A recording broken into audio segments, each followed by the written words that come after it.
ტიტეს მიმართ. თავი პირველი.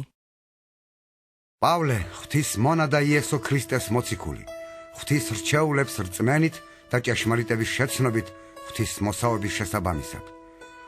საუკუნო სიცოცხლის იმედით, რომელიც აღუთქვა უტყუარმა ღმერთმა უწინარეს საუკუნეთა, ხოლო თავის დროზე გამოაცხადა თავისი სიტყვა ქადაგებაში, რომელიც მომენდო მე, ჩვენი მაცხოვარი ღვთის ბრძანებით.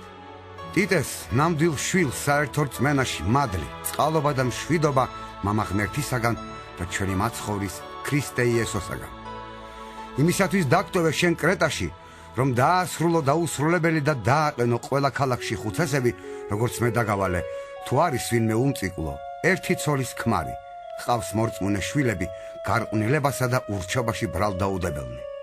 ვინაიდან ეპისკოპოსი უნდა იყოს უმწიკლო, როგორც ღვთის გამგებელი, არა თვითნება, არა გულფიცხი, არა ლოთი, არა მოჩხუბარი, არა ანგარების მოყვარე, არამედ სტუმართ მოყვარე, კეთილის მოყვარული, აზრიანი, მართალი, წმიდა, სარწმუნო სიტყვის მიმდევარი მოძღვრების მიხედვით, რომ შეძლოს საღი მოძღვრებით შეაგონოს და დაარწმუნოს მოკამათლი.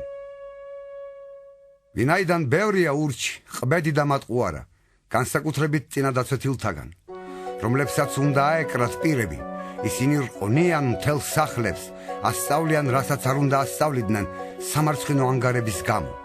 ერთ-ერთმა მათგანმა, მათმავე წინასწარმეტყველმა თქვა: კრეტელნი მუდამ ცრუნი არიან, ბოროტი მხეცები, უქნარა სტომაქები.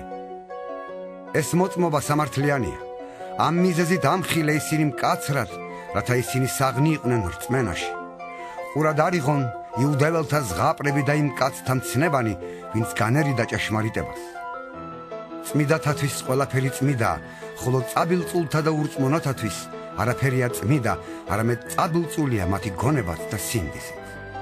ისინი სიტყვით აღიარებენ ღმერთს, საქმეებით კი უარყოფენ, ვინაიდან საძაგელნი და ურჩნი არიან და უარგისნი ყოველი კეთილი საქმისათვის.